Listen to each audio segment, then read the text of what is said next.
Yeah, I'll react to that, sure. Things Queen Elizabeth has never been allowed to do. Guys, I gotta wake up, start my day. Happy Monday, guys.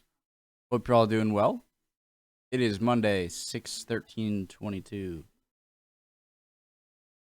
Queen Liz, let's go. The list. Original link to the video, top of the description, right below that. Link to the thing. To the Discord. Let's do it.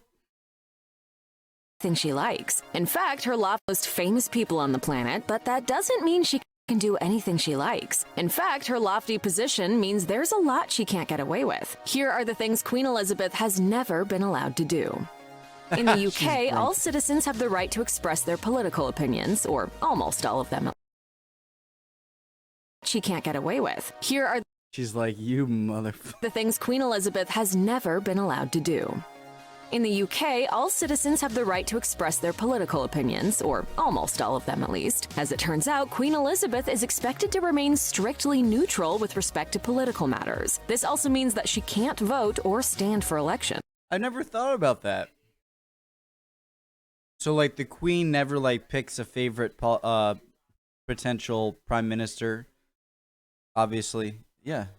Usually, the Queen does a pretty good job of keeping her political views private, but just because she's not allowed to voice them publicly doesn't mean she doesn't have them. Guys, how much do you think it's worth? How much do you think, like, just her earrings there, the necklace, and that crown is worth? Views like $1 million or something? Maybe not that much. Private, but just because she's not allowed to voice them publicly doesn't mean she doesn't have them, and she has actually broken this rule on a few rare occasions. For instance, back in 1976, she let slip her opinions on American independence, allegedly saying, "We lost the American colonies because we lacked the statesmanship to know the right time and the manner of yielding what is impossible to keep." In another instance, the Queen made a thinly veiled political comment about an impending referendum. What's so bad about that? You really think we're gonna care about a monarch in the late 20th, early 21st century saying stuff about the American Revolution? To keep. In another instance, the Queen made a thinly veiled political comment about an impending referendum on Scottish independence, saying, "Well, I hope people will think very carefully about the future." Most recently, however, she attempted to encourage potential doubters into taking a vaccination for COVID-19. Having recently taken the vaccine herself, the Queen said, "It is obviously difficult for people to, if they've never had a vaccine, because they ought to think about other people rather than themselves. It may seem strange, but members of the royal family, including Queen Elizabeth, aren't allowed to be touched by the so-called common folk. Indeed, physical contact is one of the great taboos surrounding the British monarch, and initiating it with one of them is generally seen as a huge faux pas. Still, this rule doesn't mean that Queen Elizabeth has literally never touched anyone from outside of her family. Sometimes she has even welcomed contact with other people in public. For instance, she was once caught on camera with her arm around Michelle Obama. Obama later recalled the moment in her memoir, Becoming, writing that she never realized the touch would be such a big deal. She said, "What is true among world leaders is that there are people who handle protocol, and usually the people they're representing don't want all that protocol. So you wonder, well, who are you doing this for? Because they don't want it, we don't want it, but it's just the way things are." For people, dinner parties are a chance to sit back, catch up with friends, and enjoy a little good food. For Queen Elizabeth, however, dinner parties have never been that relaxed. She's certainly never had the freedom to choose her conversation partner at formal dinners. The rule is that Queen Elizabeth— I know this might upset a lot of people, but I don't care if it's... obviously, this is a theoretical, hypothetical thing. Obviously, I'm not... I would never be able to meet a king of Denmark or Norway or Japan or England in like a one-on-one conversation, but there's no way I'm not treating them like a normal. Like if I were in a one-on-one, like if you were in a one-on-one meet, not like all the pomp, like going to lunch with Queen Elizabeth, would you really like be like Your Majesty or something? I'd be like, Elizabeth, hello. I don't. Just something about it is.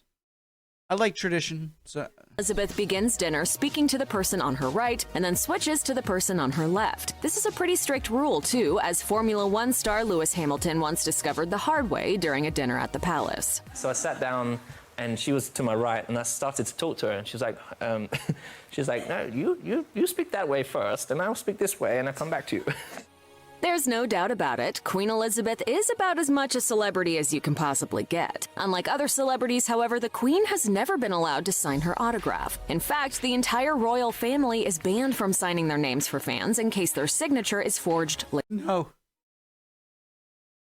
The succubus took you. later on. Now, there have been a few rare instances in which other royals have broken this rule, but don't expect to see that kind of rebellion from the Queen anytime soon. By the sound of things, Queen Elizabeth rarely signs her own name, period. In 2020, an old 1954 Christmas card from the Queen and her husband, Prince Philip, was sold at a staggering £4,500, simply because Queen Elizabeth's signature is so rarely seen. The joy of choosing a baby name is one of the most fun parts about bringing a child into the world. Sadly, Queen Elizabeth has never had the freedom to name her children like most people have. The Queen is mother to 4 children, Charles, Anne, Andrew, and Edward. And while she probably had some say in her children's names, there are a number of traditions and restrictions that likely guided her decisions. Indeed, royal baby names are a pretty serious business. They have to both acknowledge history by paying respects to relatives, while also being fashionable. The complexities of naming a royal baby don't stop with the first name either, as most royal tots Any Connors? King Connor? Yeah.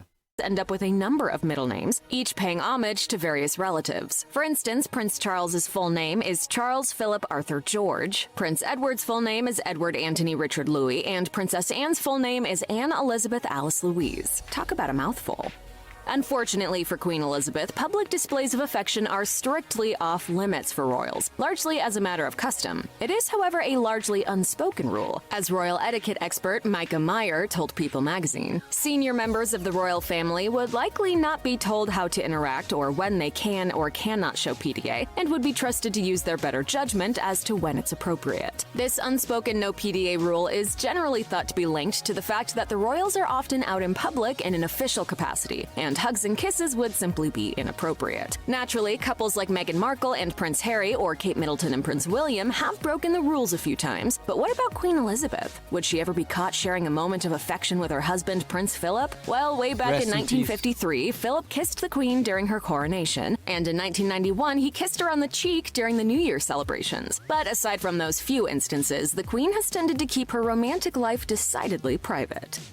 One of the strictest royal rules the family has to follow has to do with how women are allowed to sit, specifically that they're not allowed to cross their legs. Royal etiquette expert Micah Meyer, who covered classic royal positions in her book, Modern Etiquette Made Easy, explains that she calls the common female sitting position in the royal family the Duchess slant. The sitting position involves keeping the knees firmly together while tilting the legs to the side. Indeed, it's hard to imagine seeing Queen Elizabeth with her legs crossed these days. As she said on the ITV documentary Queen of the World, sitting cross-legged is actually quite painful. I mean, the only thing I found difficult was sitting cross-legged. For a long period of time, it can be difficult. It's quite painful.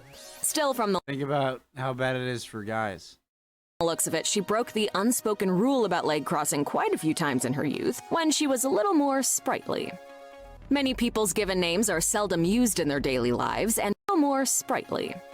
Many people's given names are seldom used in their daily lives, and both nicknames and short-form names have become a staple of modern life, with almost So her everyone last name is Windsor, right? It's Elizabeth Windsor?